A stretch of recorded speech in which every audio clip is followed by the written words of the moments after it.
CP condenser extraction pump एक major pump है water steam cycle का। अब कंडेंसर एक्सट्रैक्शन पंप क्योंकि मेजर पंप है, इसका एसओपी स्टैंडर्ड ऑपरेटिंग प्रोसीजर, इसकी परमिसिव क्या क्या होगी स्टार्ट करने के लिए से, और प्रोटेक्शन इसमें क्या क्या अप्लाई है ट्रिपिंग के लिए, ये सब हम लोगों को पता होना चाहिए being a operation engineer. So operation engineer के लिए वीडियो बहुत ही इंपॉर्टेंट होने वाला है। अदर रेलेवेंट इंजीनियर्स भी वो भी देख सकते हैं क्योंकि काफ़ी बड़ा सा मेजर पंप है, तो इस पंप पे जो कुछ भी परमिसिव प्रोटेक्शन अप्लाई किया जाएगा, almost similar kind of protection permissive दूसरे मेजर बड़े पंप पे भी अप्लाई होता है। सबसे पहले हम लोग देख लेते हैं सीपी कहाँ लोकेटेड होता है। तो इस स्लाइड के बारे में हम लोग ऑलरेडी डिस्कस कर चुके हैं फाउंडेशन सीरीज में। सीपी जो है उसका मेन फंक्शन क्या है, हॉट वेल से वाटर को सक्शन लेना, सक्शन लेके वो डीएरिएटर तक वाटर को पुश करके भेजता है with a pressure. Condenser extraction pump हो गया, हॉट वेल टू डीएरिएटर वाटर को भेजता है। रास्ते में इसको मिलता है GSC, CPU, DC, NLP heater 1, 2 and 3। Standard 500 megawatt unit में 3 सीपी होते हैं, जिसमें से 2 रनिंग होते हैं और एक स्टैंड बाय में होता है। स्टैंड बाय में देने का मतलब है अगर एक भी इसमें से कोई ट्रिप करेगा तो ये ऑटो स्टार्ट ले लेगा। सीपी होता किस टाइप का, ये वर्टिकल पंप है, सेंट्रीफ्यूगल पंप है और मल्टी स्टेज है। इसमें स्टैंडर्ड बीएचईएल के डिज़ाइन में 6 स्टेज सीपी पंप होता है। और सीपी जो सक्शन करा वो हॉटवेल से ले रहा है, इसका मतलब कि सीपी 0.1 केजी पर सीएम स्क्वायर के वैक्यूम प्रेशर से सक्शन ले रहा। और फाइनल इसका हेडर प्रेशर जो ऑप्टिमम कंडीशन में होता है 30 केजी पर सीएम स्क्वायर इसका डिस्चार्ज प्रेशर होता है। यहाँ पर सीपी का ओवरव्यू दिखाया गया है। ओवरव्यू में देख सकते हैं कि टरबाइन से स्टीम कंडेंस्ड होने के बाद हॉट वेल में कलेक्ट हो गई, हॉट वेल में वाटर है, यहाँ से सक्शन स्टार्ट करा। एक सक्शन वाल्व होता है, ये वाल्व ओपन रहना चाहिए, उसके बाद एक स्ट्रेनर आएगा, फिर एक्सपेंशन जॉइंट के थ्रू होते हुए ये पाइप में चला जाएगा और ये कैनिस्टर में वाटर फिल हो जाएगा। कैनिस्टर में फिल होने के बाद ये इन करेगा नीचे की तरफ से पंप के इनसाइड। शाफ्ट जो है वो पंप है, वॉल्यूट में अंदर पंप का ब्लेड्स है जो रोटेशन में है, जिसके कारण ये प्रेशर जनरेट करेगा और फाइनली डिस्चार्ज इधर से होके आगे की तरफ डिस्चार्ज वाल्व से मेन लाइन में चला जाएगा। यहाँ पर इंपॉर्टेंट क्या क्या कंपोनेंट है वो देखेंगे। हमारे लिए इंपॉर्टेंट है सक्शन वाल्व, एक दूसरा मैकेनिकल सील, ये सील है जो क्लोज करके रखता है जिसके कारण से लीकेज बाहर की तरफ वाटर का नहीं होगा, और एक है डिस्चार्ज वाल्व। और उसके बाद है थ्रस्ट बेयरिंग जो हैंगिंग फॉर्म में रहता है और लोड इस पे आ रहा है पूरा हैंगिंग शाफ्ट का जो पंप है उसका टोटल लोड ही आ रहा है। तो इसमें ऑयल से बेयरिंग कूल हो रहा होता है और बाहर में इसके थ्रस्ट बेयरिंग का जैकेट वाटर कूलिंग भी रहता है। ये कुछ इंपॉर्टेंट कंपोनेंट्स हैं सीपी के। अब हम लोग देखने वाले हैं नेक्स्ट स्लाइड में परमिसिव। सीपी परमिसिव का मतलब क्या हो गया पहले ये समझ लेंगे। परमिसिव का मतलब हो गया, सपोज हम लोगों को सीपी को स्टार्ट करना है तो स्टार्ट के लिए हम लोग जाएंगे पेज पे, सीपी के पेज पे जाके स्टार्ट को डबल क्लिक करके स्टार्ट पे क्लिक करेंगे। ये क्लिक करने से सीपी का जो मोटर है वो स्टार्ट होगा और पंप रनिंग कंडीशन में आ जाएगा। बट सीपी स्टार्ट ऐसे डायरेक्टली नहीं हो सकता क्लिक करने से, सिर्फ उसके लिए कुछ कंडीशंस है वो मीट करनी चाहिए। जो कंडीशंस जो मीट करनी चाहिए ये सारे कंडीशन यहाँ पे दिखाया गया है, जिसको हम लोग 1 बाय 1 डिस्कस करेंगे। यही सारी कंडीशन सीपी के परमिसिव कहलाते हैं। किसी भी इक्विपमेंट का परमिसिव यही सारे कंडीशन है जो फुलफिल होने के बाद ही हमारे क्लिक से वो इक्विपमेंट स्टार्ट लेगा। यहाँ पर सीपी के परमिसिव दिए गए हैं। अभी हम लोगों को सीपी का लोकेशन पता चल चुका है, सीपी का फंक्शन पता चल चुका है, सीपी के सारे कंपोनेंट्स पता चल चुका है। 1 बाय 1 करके हम लोग सारे परमिसिव देखेंगे। सीपी का पहला परमिसिव क्या है कि सक्शन वाल्व ओपन होना चाहिए। बहुत ही लॉजिकल है कि सक्शन वाल्व ओपन कंडीशन में रहेगा तभी सीपी को रनिंग करने का परमिसिव मिलेगा, बिकॉज जो भी सक्शन आ रहा है, इनपुट आ रहा है सीपी में, वो इसी वाल्व के थ्रू आ रहा है। इसका फीडबैक आना चाहिए। अब लोकल में क्या है, ये मैनुअल वाल्व है, बट इसमें एक सीएनआई का स्विच लगा हुआ है जो जब ओपन ये कंडीशन में जाएगा तो उसको टच करेगा और टच करने के कारण ये फीडबैक ओपन कमांड का आएगा। ये फीडबैक अगर नहीं आता है किसी भी रीज़न से तो सीपी के स्टार्ट करने की परमिसिव हमें नहीं मिलेगी। नेक्स्ट देखेंगे हॉटवेल लेवल। हॉटवेल वो कंटेनर है जहाँ पर कंडेंसेट जमा हो रहा है, तो इसका एक लेवल होना चाहिए। ये लेवल का जो सेट पॉइंट यहाँ दिया गया है, ये सेट पॉइंट वेरिएबल हो सकता है। बहुत सारे यूनिट में ये -50 mm वाटर कॉलम भी दिख सकता है। ये कैलिब्रेशन पे डिपेंड कर रहा है। अप्रॉक्स हम लोग एज्यूम करते हैं कि ग्रेटर देन 40% हॉटवेल लेवल होना चाहिए। अब आपके प्लांट के यूनिट के कैलिब्रेशन के हिसाब से अलग अलग ये सेट पॉइंट हो सकता है। हम लोग ये मानेंगे कि एक ऑप्टिमम हॉटवेल लेवल होना चाहिए। अगर उससे बिलो है तो ये परमिसिव नहीं देगा। बहुत सारे प्लांट में कैलिब्रेशन के हिसाब से ग्रेटर देन 40% या 30% को एज्यूम किया जाता है कि हेल्दी हॉटवेल लेवल है, तभी हम लोगों को सीपी स्टार्ट करने की परमिसिव मिलेगी। ये प्लांट टू प्लांट वेरी करता है, आप अपने प्लांट में चेक कर सकते हो इसका सेट पॉइंट वहाँ पर क्या दिया गया।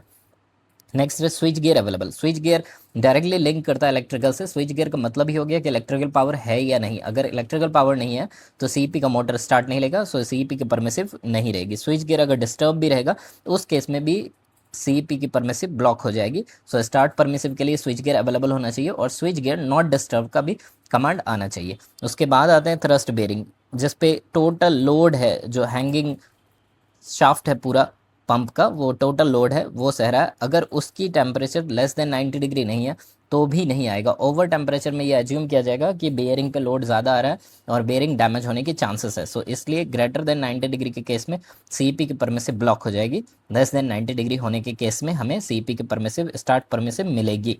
मोटर बेयरिंग टेम्परेचर उसी तरह हो गया। मोटर का अगर बेयरिंग टेम्परेचर, जिससे मोटर हैंग करके रखा हुआ, एक्चुअली में मोटर ऊपर की तरफ रखा हुआ और वो नीचे ग्राउंड पे बेयरिंग है। सो मोटर का लोड, टोटल लोड बेयरिंग पे आ रहा है, इसकी बेयरिंग टेम्परेचर अगर लेस देन 85 डिग्री सेल्सियस नहीं होगी तो परमिसिव ब्लॉक हो जाएगा। और एक है motor winding coil temperature. Motor running condition में जब चलता है तो उसकी वाइंडिंग हिट होती है, क्योंकि उसमें इलेक्ट्रिकल पावर और मैग्नेटिक फ्लक्स है, जिस कारण से हमें रोटेशन मिल रहा है।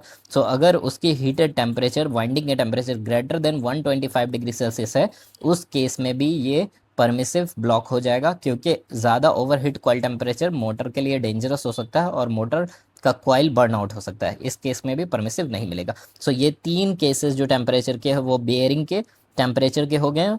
एक हो गया थ्रस्ट बेयरिंग जो टोटल पंप है उसका, मोटर बेयरिंग जो मोटर की बेयरिंग है उसके लिए हो गया, और एक मोटर वाइंडिंग कॉइल टेम्परेचर हो गया। ये तीनों टेम्परेचर से रिलेट करा, ये दोनों इलेक्ट्रिकल से रिलेट करा, switch gear and switch gear not disturb का केस, और ये दोनों मैकेनिकल से रिलेट कर रहा है। एक है आपका सक्शन वाल्व ओपन होना चाहिए, हार्डवेयर लेवल हेल्दी होना चाहिए। अब हम लोग नेक्स्ट देखेंगे रीसर्कुलेशन। सो रीसर्कुलेशन वाल्व जो है इसका बहुत इंपॉर्टेंट रोल है। कोई भी पंप जब इनिशियली स्टार्ट होता है, लार्ज पंप है, तो उसका डिस्चार्ज होगा, वो डिस्चार्ज हमें कहीं ना कहीं भेजना होगा। इनिशियली हमारा जो डिस्चार्ज वाल्व होता है वो क्लोज होता है, जनरली पंप का क्लोज होता है ताकि वो प्रेशर जनरेट कर पाए। उस केस में एक पाथ उसे चाहिए होगा जहाँ पर वो अपने डिस्चार्ज को रीसर्कुलेट कर पाए, उसके लिए ही रीसर्कुलेशन प्रोवाइड किया जाता है। सपोज ये पंप है, ये सामने में इसके डिस्चार्ज वाल्व लगा हुआ है, ये डिस्चार्ज वाल्व हो गया।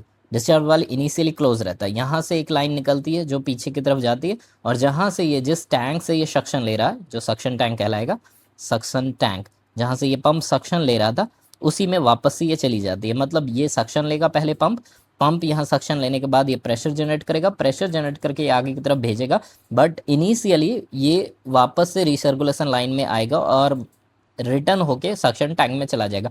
जब पंप एक इनर्शिया गेन कर लेगा और हेल्दी प्रेशर जनरेट कर लेगा, उसके बाद ही ये डिस्चार्ज वाल्व ओपन कंडीशन में आएगी और फिर ये आगे के लाइन में हाई प्रेशर के साथ वाटर को पुश कर पाएगा।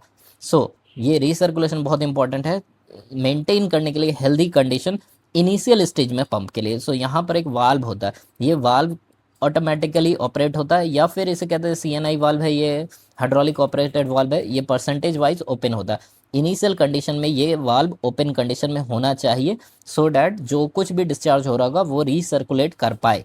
यही रीसर्कुलेशन वाल्व होता है सीपी में, जिसका स्टार्ट करने के लिए परमिसिव ही रिक्वायर्ड है कि 40% से ग्रेटर ये ओपन कंडीशन में होना चाहिए। अगर 40% लेस ओपन कंडीशन में रहेगा तो स्टार्ट की परमिसिव हमें नहीं मिलेगी। उसके बाद डिस्चार्ज वेंट वाल्व है। डिस्चार्ज वेंट वाल्व ये हमेशा ओपन कंडीशन में होना चाहिए, क्योंकि जो कुछ भी जब हमारा पंप स्टार्ट होगा, पंप स्टार्ट होने के बाद जो भी उसमें एयर ट्रैप हो जाएगी ऊपर की तरफ, वो वेंट के थ्रू चली जाएगी वेंट के टैंक में, LPDFT के तरफ से होते हुए ये वेंट टैंक में चली जाती, कंडेंसर में चली जाती। सो ये वेंट है, जो स्मॉल सा पाइप होता है वेंट पाइप या वेंट वाल्व, यहाँ पर एक वाल्व दिया रहेगा। ये वेंट वाल्व ओपन कंडीशन में रहना चाहिए इनिशियली स्टार्ट होते टाइम पंप के। सो जो कुछ भी एयर ट्रैप रहेगी वो सारी एयर इनिशियली इस वेंट वाल्व से होते हुए, वेंट पाइप से होते हुए कंडेंसर में चली जाएगी और सेफ रनिंग होगा हमारे पंप का। उसके बाद ये 10th नंबर जो पॉइंट है ये बहुत इंपॉर्टेंट है, बहुत बार इसमें लोग ट्रैप हो जाते हैं। ये क्या कह रहा है कि जैसे CP है, 3 CP हमारे पास, 1 2 3 ABC कह देते हैं इसको, A B and C। इन तीनों में से 2 रनिंग कंडीशन में है और एक स्टैंड बाय कंडीशन में। ये तीनों आगे जाके कॉमन हेडर बनाता है और इस कॉमन हेडर में ये डिस्चार्ज करता है। सपोज ये इसका डिस्चार्ज वाल्व हो गया, ये तीनों का डिस्चार्ज वाल्व हो गया A B and C का। Suppose A and B running है, सो इसमें प्रेशर है और इसका डिस्चार्ज वाल्व ओपन कंडीशन में है, सो ये आगे की तरफ 30 kg प्रेशर में आसानी के साथ अपने वाटर को पुश करा क्योंकि ये हेल्दी कंडीशन और रनिंग कंडीशन में। बट इनिशियली जब सी पंप को हम लोग स्टार्ट करेंगे, ये सी पंप अभी इसके पास इतना प्रेशर है नहीं कि ये 30 kg के प्रेशर लाइन में अपना वाटर पुश कर पाए, सो रिसर्कुलेशन में इसका वाटर वापस से रोटेट होना स्टार्ट होगा, सो ये सेफली हेल्दी कंडीशन में आएगा। और उस अ पॉइंट ऑफ टाइम जब तक कि ये हेल्दी कंडीशन में अपने प्रेशर को नहीं ले आता है, मैच नहीं करा लेता है इस 30 kg प्रेशर को, तब तक ये रिसर्कुलेशन में वाटर को सर्कुलेट करता रहेगा। उसके बाद ही ये डिस्चार्ज वाल्व ओपन कमांड जाएगा। ये ऑटो ओपन कमांड में होता है, मतलब ये प्रेशर से ऑटो ओपन कमांड में जाएगा और ये तभी ओपन होगा जब हमारा प्रेशर मैच कर जाएगा before the discharge valve and after the discharge valve, मतलब हेडर साइड का। सो इस कंडीशन के लिए क्या है, ये 10th नंबर का स्टार्ट परमिसिव दिया गया जब भी सीपी हमारा। बट एक और केस है जब हमारी यूनिट रनिंग कंडीशन में है और 2 सीपी रनिंग स्टेट में है और एक स्टैंड बाय में है। स्टैंड बाय होने का मतलब ही है कि अगर एक सीपी ट्रिप करेगी तो दूसरा ऑटो स्टार्ट लेना चाहिए और ऑटो स्टार्ट फास्ट होना चाहिए, मतलब कि जो कुछ भी सीपी स्टार्ट होगा उसकी जो डिस्चार्ज लाइन की जो वाटर है, उसका जो भी वाटर या डिस्चार्ज होगा वो डायरेक्टली इस डिस्चार्ज लाइन में आके मिलना चाहिए और मिल के हमारे वाटर के रिक्वायरमेंट को, साइकिल के वाटर के रिक्वायरमेंट को पूरा करना चाहिए। इसके लिए हम लोगों ने एक अरेंजमेंट रखा है कि जब कभी भी CPC स्टैंड बाय मोड में रहेगा तो उस केस में ये वाल्व पहले से ओपन रहेगा। इसको ध्यान से देखते हैं। सपोज ये CPC है, ये CPC का डिस्चार्ज वाल्व है, डिस्चार्ज वाल्व ये ओपन कंडीशन में रहेगा, ओपन कंडीशन में रहेगा in case of stand by. Stand by अगर आपने स्विच दे के रखा है तो ये ओपन कंडीशन में रहेगा। इस केस में हमें स्टार्ट की परमिसिव रहेगी, start we can start the CPC, start permissive is available. So start अगर देंगे तो डायरेक्टली इसका जो भी वाटर है ये डिस्चार्ज होगा, नहीं जा पाएगा आगे की लाइन में क्योंकि प्रेशर है, सो ये रिसर्कुलेशन से घूम जाएगा। और जैसे ही हेल्दी कंडीशन में ये 30 kg को मैच कराएगा, 28 kg को मैच कराएगा, डिस्चार्ज वाल्व ओपन ही रहेगा, सो इसमें खुद ही मैकेनिकली पुश करके वाटर को आगे की तरफ चला जाएगा। अब एक दूसरा केस है, उस केस में क्या है, CPC स्टैंड बाय में नहीं है, स्टैंड बाय में नहीं है। इस केस में क्या होगा, डिस्चार्ज वाल्व क्लोज होना चाहिए, जो डिस्चार्ज वाल्व हमारा होगा वो क्लोज रहना चाहिए, तब हमें CP की परमिसिव मिलेगी, स्टार्ट परमिसिव अवेलेबल होगी। सो ऐसा इसलिए करके रखें, जब पहली बार किसी एक CP को स्टार्ट करना है उस केस में क्या हो रहा है, हम किसी भी CP को स्टैंड बाय में नहीं रखते, सो आगे जो हेडर है वो हेडर खाली है। खाली होने का मतलब है लो प्रेशर में, लो प्रेशर में। सो जब हमारा CP स्टार्ट होगा उस समय ये डिस्चार्ज वाल्व हमारा क्लोज होना चाहिए। डिस्चार्ज वाल्व क्लोज रहेगा तभी आगे जो लाइन है उसकी लो प्रेशर में वाटर पुश नहीं करेगा। लो प्रेशर में वाटर पुश करने का मतलब है पंप में ओवर करंट खींचेगा इसके प्रेशर को राइज कराने के लिए, सो ये हार्मफुल हो जाएगा पंप के लिए। उस केस में डिस्चार्ज वाल्व हमेशा क्लोज स्टेट में रहना चाहिए। सो यहाँ 10th नंबर पॉइंट में दिया गया है कि CP का डिस्चार्ज वाल्व जो है क्लोज्ड रहेगा तो परमिसिव मिलेगी, या फिर CP का डिस्चार्ज वाल्व ओपन रहेगा अगर स्टैंड बाय में है तो परमिसिव मिलेगी। दोनों में से कोई एक सिचुएशन होगा। इस सिचुएशन में कभी कभी ऑपरेटर फंस जाते हैं, तो हमें जब भी स्टैंड बाय मोड में अगर स्टार्ट कर रहे हैं CP का तो डिस्चार्ज वाल्व ओपन कंडीशन होना चाहिए, और अगर हम लोग CP को स्टार्ट देने वाले हैं स्टैंड बाय में नहीं है CP तो उस केस में डिस्चार्ज वाल्व क्लोज होना चाहिए, वो ऑटो ओपन होगा। लास्ट परमिसिव है emergency push button not operated. Simple सी रूल है, लोकल में एक स्विच होता है जिसको अगर पुश कर देंगे तो उसके बाद स्टार्ट नहीं लेगा CP क्योंकि एक प्रकार से पावर ब्लॉक हो गया है। सो उस इमरजेंसी पुश बटन को की से रिलीज करना होगा, देन ही CP का स्टार्ट परमिसिव मिल पाएगा। प्रोटेक्शन से मतलब क्या है, रनिंग कंडीशन में सपोज CP रनिंग कंडीशन में है, रनिंग कंडीशन में रहते हुए ही CP के कुछ पैरामीटर्स या उससे रिलेटेड पैरामीटर्स जो भी है जिसके कारण CP हेल्दी कंडीशन में रन कर रहा वो क्रिटिकल से या अलार्मिंग वैल्यू से बिलो या हाई हो जाते हैं। उस केस में क्या होगा, CP को प्रोटेक्ट करने के लिए कि CP बड़ा पंप है, मेजर पंप है, काफ़ी ज़्यादा कॉस्टली है, उसको डैमेज ना हो उसको प्रोटेक्ट करने के लिए CP प्रोटेक्शन में ट्रिप कर जाता है। इसी को हम लोग CP ट्रिप प्रोटेक्शन कहते हैं। 1 बाय 1 करके हम लोग देखेंगे CP के कितने ट्रिप प्रोटेक्शन है और किस किस केसेस में। पहला है एक hot well level very low. अगर हॉट वेल लेवल बहुत ही लो हो जाएगा तो सीपी को सक्शन के लिए वाटर नहीं मिलेगा। वाटर नहीं मिलेगा तो सीपी सक्शन के लिए खींचेगा और एयर मिलेगा, और एयर पंप में जाना उसके ब्लेड्स के लिए बहुत ही हार्मफुल होता है।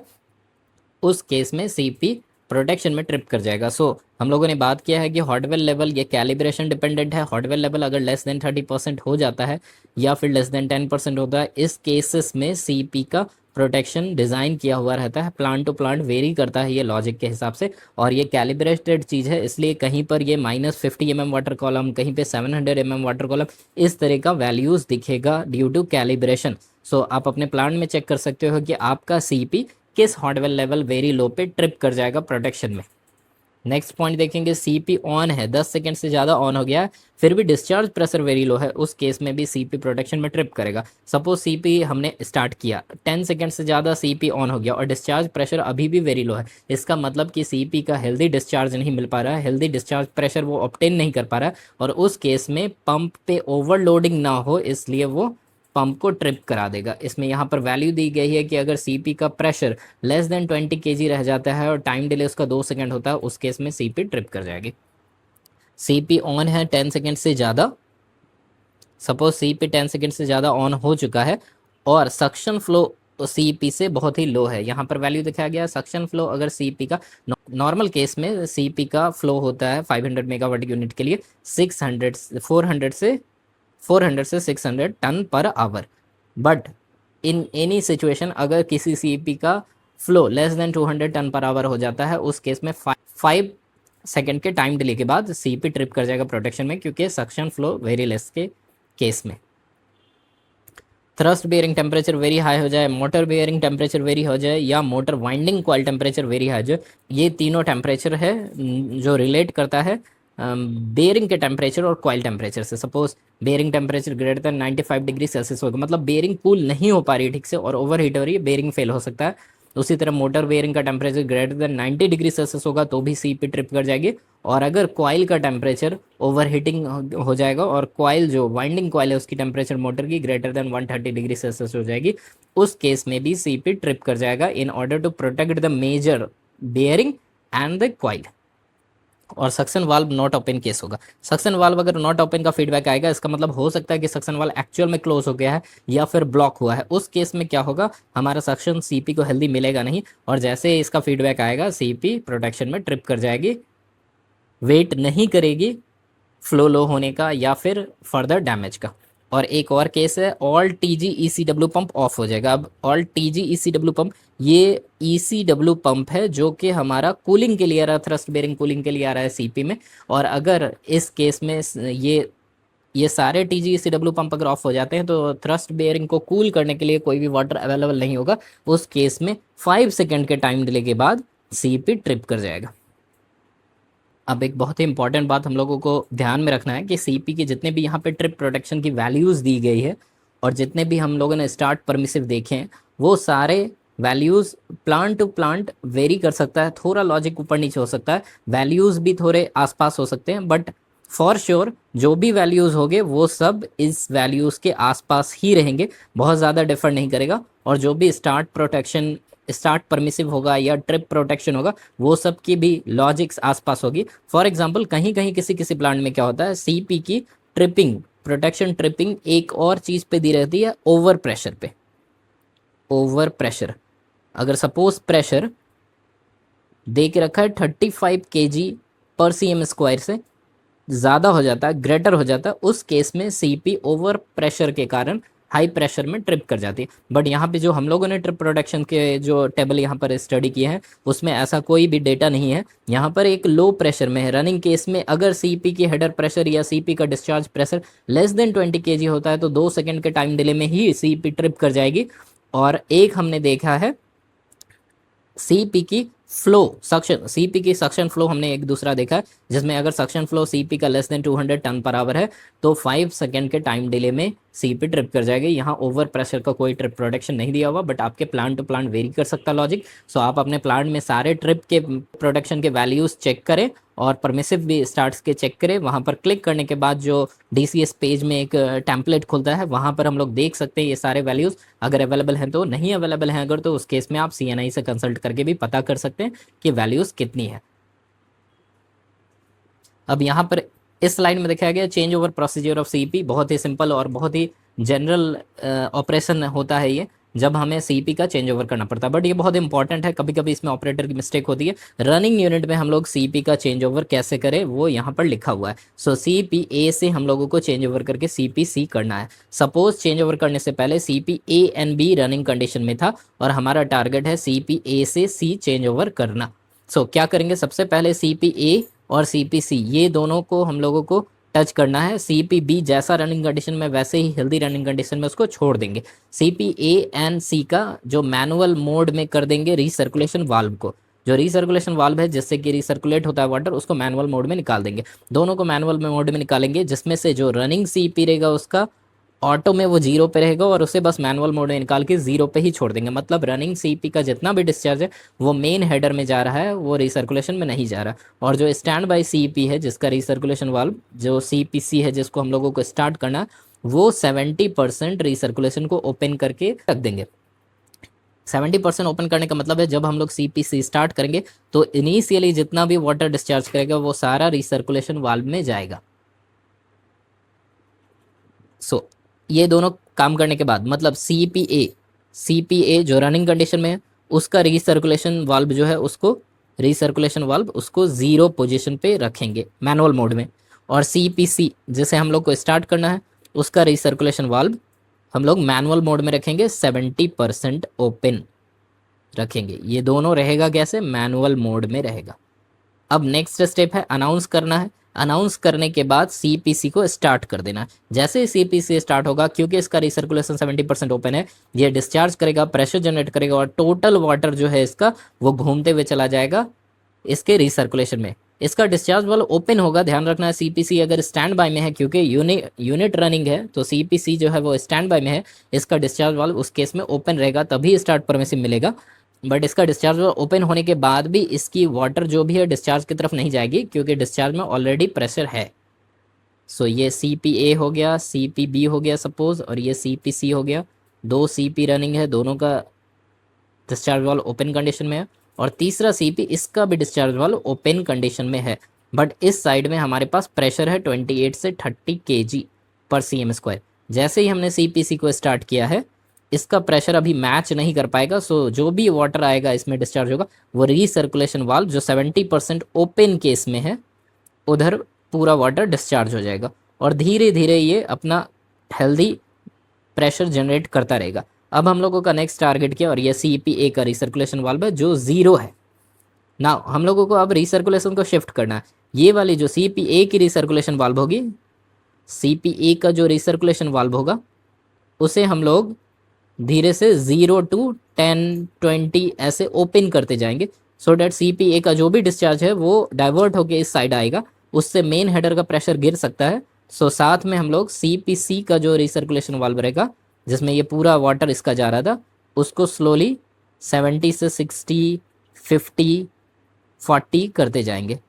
सो हम लोगों को साइमल्टेनियसली ये काम करना है कि CPC का रिसर्कुलेशन स्लोली क्लोज करना है और ग्रेजुअली उसी हिसाब से CPA का रिसर्कुलेशन ओपन करना है, तो सो डैट जो भी फ्लो CPA का है वो रिसर्कुलेशन में जाना स्टार्ट करे और जो CPC का फ्लो है जो पूरा का पूरा रिसर्कुलेशन में जा रहा था वो पार्ट वाइज आगे की तरफ डिस्चार्ज वाल्व में जाए और डिस्चार्ज वाल्व से होते हुए वो मेन हेडर में जाए। हमारा मेन टारगेट होना चाहिए जो मेन हेडर है, CP कॉमन हेडर है, इसका जो प्रेशर है वो सस्टेन करना चाहिए, क्योंकि यही प्रेशर है जो हमारे मेन साइकिल के प्लांट को रन कर रहा है, जो वाटर डीएरेटर तक पहुंचा रहा है। सो इसका प्रेशर सस्टेन करना चाहिए, यही ध्यान रखना। और ये चेंज ओवर होते होते जब CPA का रिसर्कुलेशन 70% के अप्रॉक्स तक ओपन हो जाएगा, इसका मतलब CP का टोटल जो डिस्चार्ज है वो रिसर्कुलेशन में रोटेट होने लगेगा और CPA अनलोड हो जाएगा। और जब CPC का सेम टाइम में CPC का रीसर्कुलेशन 0% हो जाएगा। इसका मतलब जो भी सीपीसी का डिस्चार्ज है वो मेन हेडर में जा रहा है, इसका मतलब सीपीसी लोड हो गया।